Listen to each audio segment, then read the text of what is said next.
বিসমিল্লাহির রহমানির রহিম। প্রিয় দর্শক, আসসালামু আলাইকুম। আমি মাসুদ কবিরাজ।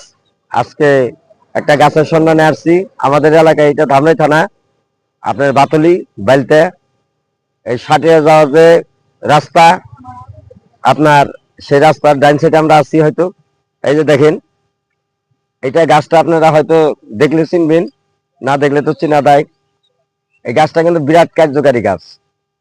আপনি একটু লক্ষ্য করেন, এই গাছটার নাম আরবিয়ান ভাষায় বলে এটার নাম আফাং, এবং বাংলা ভাষায় বলে এটাকে বিলাই হেসরা।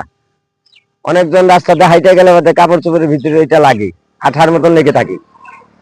এই গাছটা কিতাবের বর্ণনা, কোরআনের ফর্মুলা, এটা আপনারা সেবন করবেন। মানব দেহের থেকে দুইটা রোগ থেকে আপনি বিরত থাকবেন।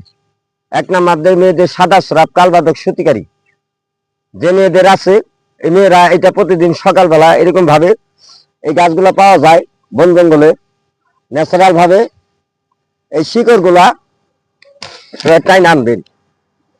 এগুলো আনবেন, নিচে যে শিকড় হবে, প্রতিদিন সকালবেলা খালি পেটে এই গাছগুলো আপনারা আহার করবেন। এই যে আমি আপনাদেরকে দেখাই, এটা সিমেন্টের ভিতরে, তো শিকড় গুলা দেখাই।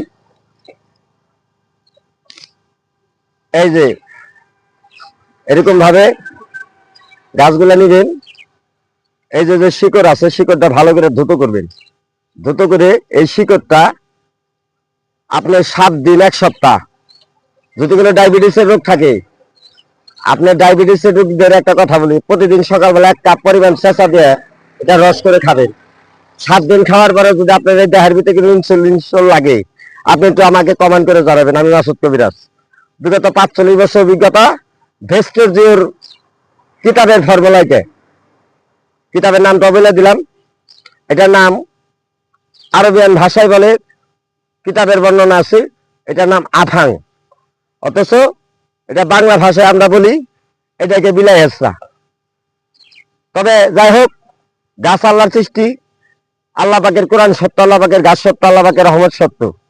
আপনারা এই গাছের এই শিকড়টা আপনারা প্রতিদিন আপনারা সকালবেলা খালি পেটে 2টা করে শিকড় নিয়ে চেঁচা দিয়ে রস করে 1 কাপ পরিমাণ রস আপনারা সেবন করেন। করার পরে আপনারা এই রোগটা থেকে আরোগ্য পাবেন। পুরুষের ধাতু রোগ, মেহ রোগ, গনোরিয়া, প্রস্রাবের রাস্তা দিয়ে সুগার করে, প্রস্রাবের রাস্তায় জ্বালা পোড়া করে অতিরিক্ত, আপনারা এই গাছের এই শিকড়টা খাবেন। আমি মাসুদ কবিরাজ, কালামপুর বাজার, মামা শরবত। আপনারা আসবেন, আমার চ্যানেলটা বেশি করে সাবস্ক্রাইব করবেন, আর সত্যতা কি জিনিস এটা প্রকাশ করবেন। আপনাদের মাধ্যমে আমি প্রকাশ করব, ইনশাল্লাহ। রাখি, আসসালামু আলাইকুম।